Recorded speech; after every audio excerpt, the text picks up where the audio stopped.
تو کم و بیش حتمی طور پر اس نتیجے پر پہنچ جاتے ہیں کہ پہلی سورہ سورہ فاتحہ ہے۔ اچھا آپ صاحب 1 منٹ کے لیے میں آپ کو روکوں گا، اس بات پر تھوڑا سا دوبارہ سے اسٹریس سے ذرا دوبارہ بتائیے گا۔ آپ نے بھی فرمایا کہ یہ جو کچھ آپ نے بیان کیا قرآن مجید کی روشنی میں سورہ کی تحلیل کر کے اس کا مضمون نماز میں وائی قرآن کے شروع میں بمنزلہ دعا ہے، اس سے یہ معلوم ہوتا ہے کہ یہ پہلی سورہ ہے، ہونی چاہیے ہے، لیکن یہ رائے آپ کی ہے، بخاری اور باقی روایات میں جو بات بیان ہوئی اس سے مختلف، لیکن ابھی آپ نے فرمایا کہ یہی رائے اکثر مفسرین کی بھی ہے، یہ بات کو سمجھ میں نہیں آ رہی۔ سلامتی ہے ان آنکھوں پہ جو ہدایت پہ نظریں جمائے بیٹھی ہیں، ان کانوں پہ جو ذکر خیر کے منتظر رہتے ہیں، اور ان قدموں پہ جو ہدایت کی راہ پہ گامزن ہیں۔ تو آپ کو معلوم ہوگا کہ چھوٹی سی چھوٹی سورہ کو پڑھ لیں، بڑی سے بڑی سورہ کو پڑھ لیں، اس میں آپ کو کسی جگہ بھی مخاطبت سے مجرد کوئی کلام نظر نہیں آئے گا۔ یعنی مخاطبین ہیں، لوگ سامنے ہیں، ان سے بات ہو رہی ہے،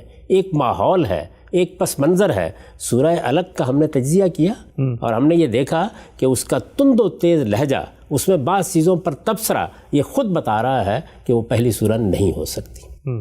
اسی معیار کو سامنے رکھ کر اور اسی اصول کو ملحوظ رکھتے ہوئے جب ہم قرآن مجید کا مطالعہ کرتے ہیں تو کم و بیش حتمی طور پر اس نتیجے پر پہنچ جاتے ہیں کہ پہلی سورہ سورہ فاتحہ ہے۔ اچھا، یعنی قرآن مجید کی 114 صورتوں میں صرف یہی ایک سورہ ہے کہ جو مخاطبت سے مجرد ہو کر ایک دعا کے طور پر انسانوں کی زبان پر جاری کی گئی ہے۔ یعنی اس کو اس کے مضمون سے لحاظ سے دیکھیے تو آپ پکار اٹھیں گے کہ یہ در حقیقت انسانیت کی دعا ہے، یہ بندوں کی دعا ہے، یہ سلیم الفطرت انسانوں کی دعا ہے۔ کس مقصد کے لیے؟ اس مقصد کے لیے ہے کہ اب نئی بعثت ہونی چاہیے، نیا پیغام آنا چاہیے، اللہ تعالیٰ کو رہنمائی فرمانی چاہیے۔ پس منظر کیا ہے؟ پس منظر یہ ہے کہ اس دین کی ابتدا آدم علیہ السلام سے ہوئی، اللہ کے پیغمبر یہی دین لوگوں کو دیتے رہے۔ اس کے بعد یہود کی ایک پوری تاریخ، نصارہ کی ایک پوری تاریخ، ان کی گمراہیاں، ان کی ضلالتیں، ان پر اللہ کا غضب کیسے ہوا، اس داستان سے بہت حد تک انسانیت واقف تھی۔ اس پس منظر میں ایک سلیم الفطرت انسان کیا یہ نہیں چاہے گا کہ اس کو سیدھی راہ کی ہدایت ملے؟ وہ بالکل اطمینان کے ساتھ یہ کہہ سکے کہ یہ میرے پروردگار کی طرف جانے کا راستہ ہے۔ تو یہ دعا ہے جو اللہ تعالیٰ نے بندوں کی زبان پر جاری کی ہے، اپنے پیغمبر کی زبان پر جاری کی ہے اور اس کے ماننے والوں کی زبان پر جاری کی ہے، تاکہ وہ سچی طلب کے ساتھ اللہ تعالیٰ سے یہ چاہیں کہ یہ قرآن نازل ہونا چاہیے۔ قرآن مجید کیا ہے؟ وہ صراط مستقیم کی طرف ہدایت دیتا ہے۔ جگہ جگہ قرآن مجید نے اپنا اسی اعتبار سے تعارف کرایا ہے۔ اگر آپ دیکھیں تو یہ تعلق کیا ہے جو اس دعا کے مابین اور قرآن کے مابین قائم ہوتا ہے؟ یہ دعا اور جواب دعا کا تعلق ہے۔ یعنی اس دعا میں ایک بندہ اپنے پروردگار سے درخواست کرتا ہے کہ مالک تو جہانوں کا پروردگار ہے، تو سراسر رحمت ہے، تیری شفقت ابدی ہے، ایک دن جزا کا دن آنے والا ہے، اس دن کا تنہا مالک تو ہی ہوگا، ہم تیری ہی عبادت کرتے ہیں، تجھی سے مدد چاہتے ہیں۔ یعنی یہ گویا اپنی بندگی کا اعتراف، اپنے پروردگار کی عظمت کا اعتراف، اس کی رحمت کا اعتراف، یہ سب کرنے کے بعد وہ کیا دعا کرتا ہے؟ اہدنا الصراط المستقیم، پروردگار ہمیں سیدھی راہ کی ہدایت دے۔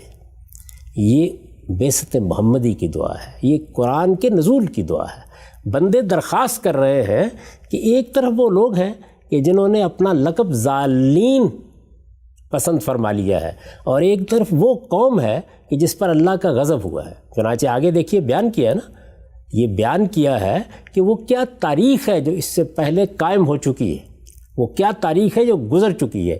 غیر المغضوب علیہم ولا الضالین، یعنی سیدھی راہ، ان کی راہ جن پر تیرا انعام ہوا ہے، ان کی راہ ہم نہیں چاہتے جنہوں نے گمراہی اختیار کی یا جن پر تیرا غضب ہوا۔ تو یہ دعا بندے کرتے ہیں، یہ دعا بندے کرتے ہیں۔ اس کا جواب کیا آسمان سے آتا ہے؟ رسالت مآب صلی اللہ علیہ وسلم کی بعثت اور آپ پر قرآن کا نزول۔ تو یہ دعا ہے جس کے جواب میں اللہ تعالیٰ نے پورا قرآن نازل کیا ہے۔ اب اس کے مضمون کو آپ سامنے رکھیے تو آپ پکار اٹھیں گے کہ اسی کو سب سے پہلی سورہ ہونا چاہیے۔ اچھا، یعنی یہ ہونا چاہیے نا کہ اتنی بڑی چیز اگر انسانیت کو دی جانے والی ہے تو پیغمبر کے اندر بھی اس کی طلب پیدا ہو، وہ بھی یہ دعا کرے، پیغمبر کے ماننے والے بھی یہ دعا کریں، اور اللہ تعالیٰ کے سامنے گڑ گڑا کر یہ کہیں کہ اہدنا الصراط المستقیم، اور پھر اس کے بعد جب سچی طلب پیدا ہو، جب اس کی صحیح قدر و قیمت واضح ہو جائے، تو پھر اللہ تعالیٰ قرآن کا نزول شروع کرے۔ چنانچہ یہ دیکھیے کہ یہ تو اس کا مضمون ہے جس کے لحاظ سے وہ تقاضا کر رہی ہے کہ وہی پہلی سورہ ہونی چاہیے۔ اس کے ساتھ خود اللہ تعالیٰ کا کیا فیصلہ سامنے آتا ہے، یعنی وہ اس قرآن مجید کو ترتیب دیتے ہیں۔ جب ترتیب دیتے ہیں تو اسی سورہ کو سب سے پہلے رکھتے ہیں۔ جب ہم اس کا باہمی ربط سمجھنے کی کوشش کرتے ہیں تو جیسے کہ میں نے عرض کیا، پورے قرآن کے ساتھ دعا اور جواب دعا کا تعلق، خود اس باب کے لیے ایک تمہیدی سورہ، اور پھر پورے قرآن کے لیے ایک نہایت ہی خوبصورت دیباچہ۔ تو ان تمام پہلوؤں کو اگر آپ سامنے رکھیں تو خود قرآن مجید کی ترتیب کے لحاظ سے بھی یہی پہلی سورہ ہے جو ہمارے سامنے آتی ہے۔ تو مضمون کے لحاظ سے یہی، اور خود قرآن مجید کی ترتیب کے لحاظ سے بھی یہی۔ اس کے ساتھ ایک اور چیز بھی پیش نظر رہنی چاہیے، اور وہ یہ کہ یہ سورہ ہے جسے ہماری نمازوں کی دعا بنایا گیا ہے۔ یعنی ہم بھی نمازوں میں یہ دعا پڑھتے ہیں، اور صحابہ کرام بھی یہی دعا پڑھتے تھے۔ پھر نمازوں میں قرآن مجید کے جس حصے کو پڑھنا لازم قرار دیا گیا ہے، یعنی باقی تو آپ انتخاب کر سکتے ہیں، وہ یہی سورہ فاتحہ ہے۔ اس سے پہلے ہم نے یہ جانا کہ جب اللہ تعالیٰ پیغمبر کو اس کے منصب کے بارے میں بتاتے ہیں اور اس ذمہ داری پر کھڑا کرتے ہیں تو سب سے پہلی ہدایت کیا ہوتی ہے؟ نماز کا اہتمام۔ موسیٰ علیہ السلام کے معاملے میں بھی یہ ہوا، اقم الصلاۃ لذکری۔ رسالت میں آپ صلی اللہ علیہ وسلم کا بھی اسی طرح کا پس منظر ہے، یعنی موسیٰ علیہ السلام بنی اسرائیل سے تعلق رکھتے ہیں، بنی اسرائیل کے ہاں دین کی ایک پوری روایت موجود ہے۔ رسالت میں آپ صلی اللہ علیہ وسلم بنی اسماعیل سے تعلق رکھتے ہیں، بنی اسماعیل کے ہاں بھی دین کی ایک پوری روایت موجود ہے۔ ہم اس بات سے واقف ہیں کہ مکے میں دین حنیفی کے پیروکار موجود تھے، اور خود قریش اس بیت اللہ کے متولی تھے، اس کی تولیت ان کے پاس تھی، جس کو المسجد الحرام کہا جاتا ہے، جسے اللہ کا گھر کہا جاتا ہے۔ وہ حج کرتے تھے، عمرہ کرتے تھے، نمازیں پڑھتے تھے، روزے رکھتے تھے، اس طرح کے بہت سے دینی احکام ہیں جن پر کسی نہ کسی صورت میں وہ عمل پیرا تھے۔ ہم اعتکاف پر بھی اس سے پہلے گفتگو کر چکے کہ یہ روایت بھی ان کے ہاں موجود تھی۔ تو رسالت میں آپ صلی اللہ علیہ وسلم کی جب بعثت ہوئی تو ظاہر ہے کہ سب سے پہلے آپ کو انہی چیزوں کی تجدید کی طرف توجہ دلائی گئی ہوگی، اور ان چیزوں میں سب سے اہم چیز کون سی ہے؟ وہ نماز ہے، اسی کا حکم دیا گیا ہوگا۔ یہ بالکل قرین قیاس بات ہے، یعنی جس طرح سیدنا موسیٰ علیہ السلام کو سب سے پہلی بات یہ کہی گئی کہ اقم الصلاۃ لذکری، اور یہ کہا گیا کہ جائیے اور جا کے بنی اسرائیل میں اپنے ہی گھروں کو قبلہ قرار دے کے نماز باجماعت کا اہتمام کریں۔ یہی بات رسالت میں آپ صلی اللہ علیہ وسلم کو اگر کہی جائے گی تو یہ سوال پیدا ہوگا کہ اگر قرآن کو اس میں پڑھا جانا ہے یا کوئی اذکار اللہ کی طرف سے نئے مقرر کرنے ہیں تو کیا چیز ہے جو اس کا حصہ بنے گی؟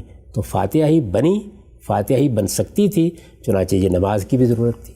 تو ان تمام چیزوں کا اگر لحاظ کر کے آپ دیکھیں تو یہ بالکل واضح ہو جاتا ہے کہ پہلی سورہ سورہ فاتحہ ہے۔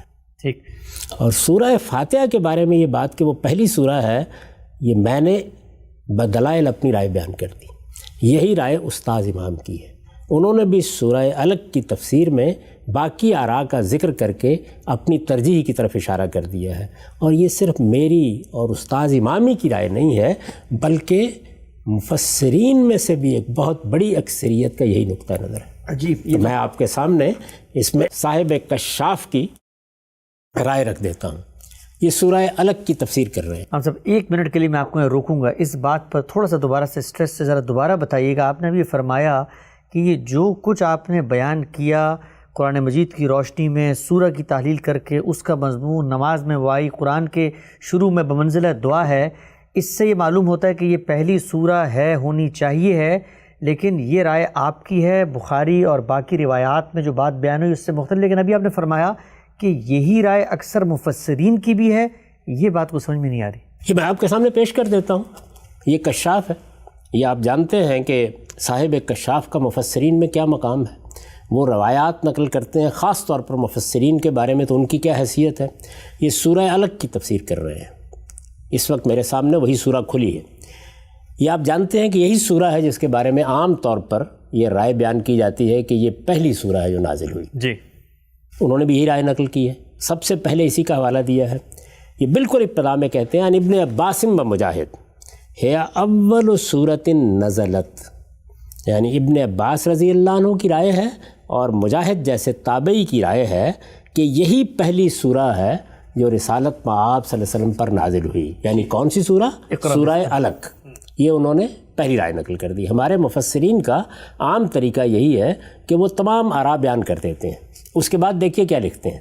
یہ بیان کر دینے کے بعد کہ ابن عباس کی رضی اللہ عنہ، مجاہد، ان کی رائے یہ ہے کہ سورہ علق پہلی سورہ ہے. کہتے ہیں وہ اکثر المفسرین علی ان الفاتحۃ اول ما نزل، لیکن اکثر مفسرین کی رائے یہ ہے کہ فاتحہ پہلی سورہ ہے. فاتحہ ہے جو سب سے پہلے نازل ہوئی. اکثر المفسرین یعنی مفسرین کی اکثریت یہی رائے رکھتی ہے. اس میں شبہ نہیں کہ مفسرین میں سے بھی بہت سے لوگ کبھی مدثر کے بارے میں رائے دیتے ہیں، کبھی علق کے بارے میں رائے دیتے ہیں، لیکن زیادہ تر مفسرین اسی نتیجے پر پہنچے ہیں. کیوں پہنچے ہیں؟ اس کی وجہ وہی ہے کہ سورہ خود اپنے مضمون کے لحاظ سے، سورہ خود قرآن کی ترتیب کے لحاظ سے، سورہ خود اپنی اہمیت کے لحاظ سے پکار کر کہہ رہی ہے کہ اسی کو پہلی سورہ ہونا چاہیے. تو پہلی سورہ کی حیثیت سورہ فاتحہ ہی کو دی جا سکتی ہے. یہ تو پہلی سورہ کا معاملہ ہوا. اب جب پہلی سورہ کے معاملے میں ہم اس مقام پر پہنچ گئے تو یہ بھی دیکھنا چاہیے کہ یہ جب نازل ہوئی، ظاہر ہے کہ پہلا واقعہ ہے، تو اس کو قرآن کیسے بیان کرتا ہے. جب بھی کبھی پہلی سورہ، قرآن مجید کی پہلی آیات، پہلی وحی کا ذکر آتا ہے تو لوگوں کے ذہن میں وہی حرا کا واقعہ ہوتا ہے، اسی کو ہمارے ہاں عام طور پر بیان کیا جاتا ہے.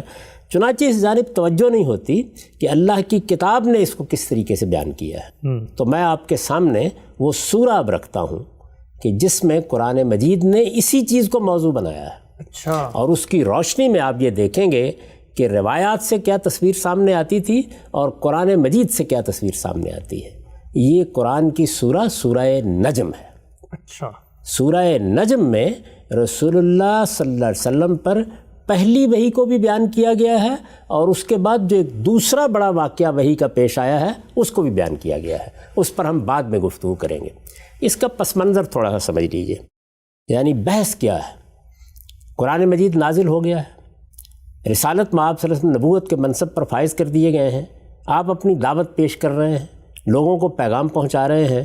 چنانچہ رد عمل ہوا ہے. وہ رد عمل کیا ہے؟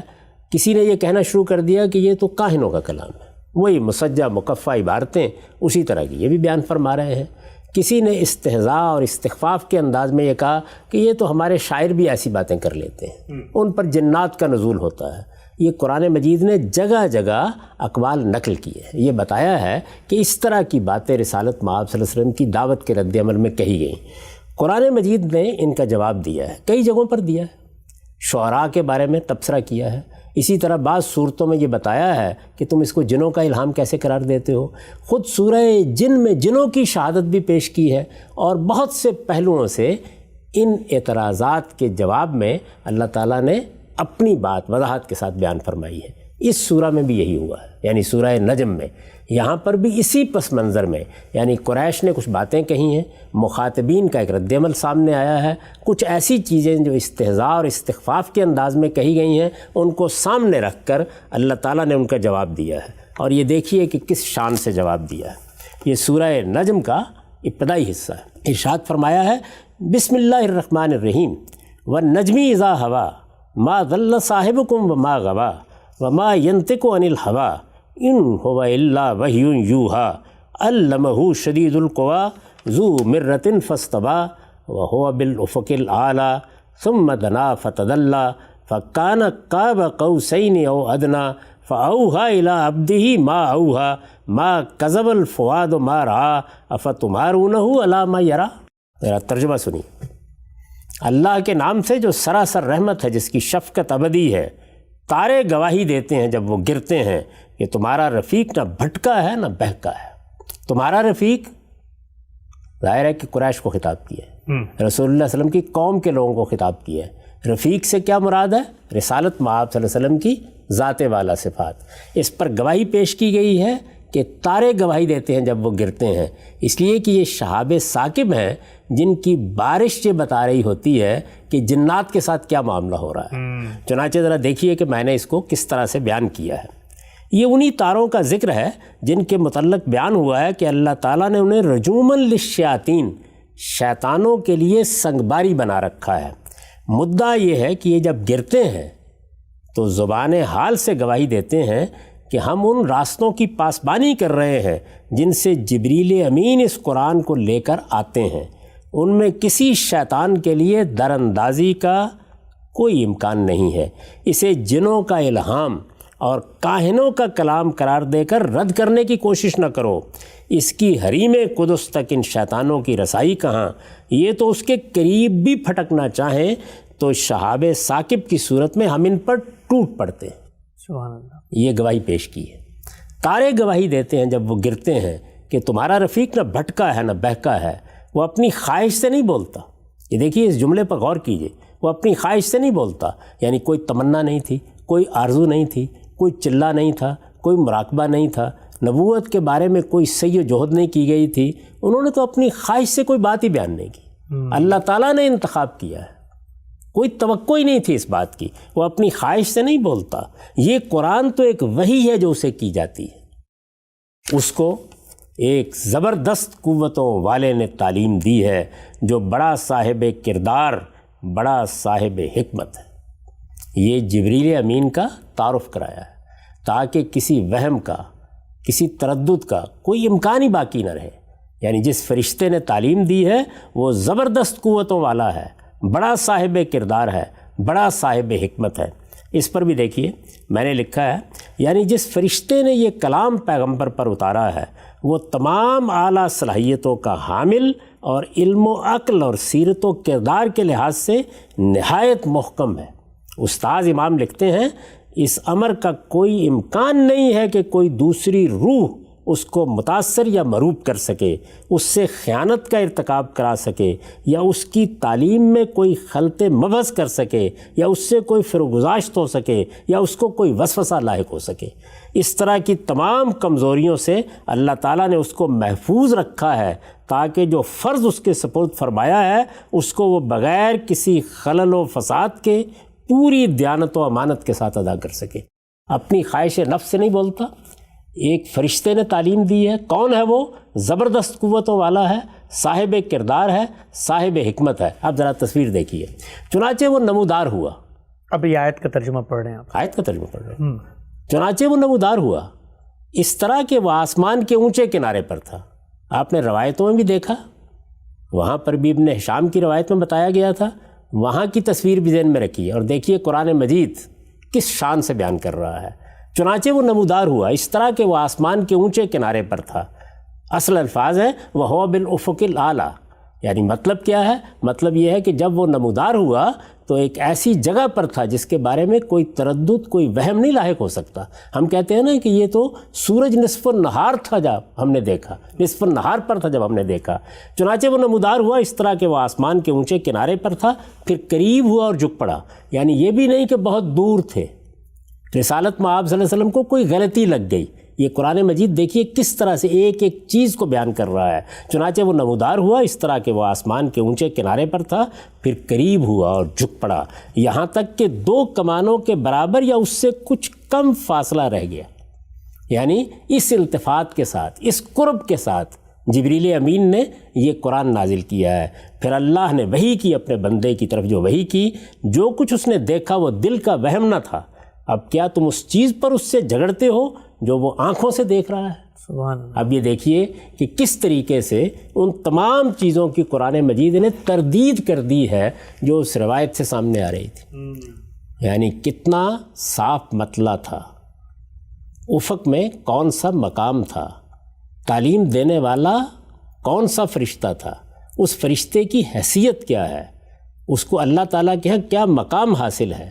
اور اس نے جب نمودار ہو کر یہ تعلیم دی تو رسالت میں آپ صلی اللہ علیہ وسلم کو کوئی وہم لاحق نہیں ہوا، کوئی تردد لاحق نہیں ہوا، کوئی تذبذب نہیں پیدا ہوا۔ اور اس کے بعد یہ کہا ہے کہ جو چیز آنکھوں سے ہمارے پیغمبر نے دیکھی ہے، جس کے بارے میں ادنا درجے میں بھی اس کو کوئی تردد نہیں ہے، اس پر اس کے بارے میں جھگڑ رہے ہیں۔ مجھے یہ بتائیے کہ اگر پیغمبر کی تصویر آپ یہ بیان کر رہے ہوں کہ وہ خود کانپتے ہوئے آئے ہیں، لرزتے کانپتے آ کے جا کر کہہ رہے ہیں کہ مجھے کوئی چیز اڑا دیجئے، ایک نصرانی کے پاس ان کو لے جایا جاتا ہے اور وہ کچھ تسلی دیتے ہیں، یہ الفاظ اس کے بعد کہے جا سکتے ہیں؟ افتمارونہ علی ما یری، یعنی وہ پیغمبر یہ سب دیکھ کے آیا ہے، تمہارے سامنے اس کی شہادت دے رہا ہے، اس کی گواہی دے رہا ہے، اس کے بعد اس سے جھگڑا کر رہے ہو؟ تو یہ قرآن مجید میں پہلی وحی کا بیان ہے۔ آپ فرمائیں کہ اس کی کیا دلیل ہے کہ یہ پہلی وحی کا بیان ہے؟ ظاہر ہے کہ جب آپ لوگوں کے سامنے یہ بات پیش کریں گے کہ اس پیغمبر نے اس طرح اس تجربے سے گزر کر تمہیں بتایا ہے کہ میں پیغمبر ہوں، تو پہلے واقعی کا حوالہ دیں گے یا یہ کہیں گے کہ 10 سال تو تذبذب میں گزر گئے تھے پھر یہ واقعہ پیش آیا تھا؟ بالکل پہلے واقعہ۔ اور صرف یہی نہیں بلکہ اس کے بعد قرآن مجید کہتا ہے وَلَقَدْ رَآهُ نَزْلَةً أُخْرَىٰ، ایک دوسری مرتبہ بھی یہ تجربہ ہوا۔ یہ الفاظ خود بتا رہے ہیں کہ وہ پہلی مرتبہ ہے اور پھر اس کے بعد دوسری مرتبہ ہے۔ تو یہ سورہ نجم ہے جو ہمیں قرآن مجید میں یہ بتاتی ہے کہ رسالت مآب صلی اللہ علیہ وسلم پر پہلی وحی کس طرح آئی، کس شان سے آئی، اس قرآن کا نزول کس طرح سے ہوا، اس کے لیے اللہ تعالیٰ نے کیا اہتمام کیا، یہ سب کچھ قرآن مجید میں بیان ہوا ہے۔ اس کے بعد میں آپ سے پوچھتا ہوں کہ ان روایات کی طرف بہت زیادہ التفات کی ضرورت ہی کیا باقی رہ جاتی ہے؟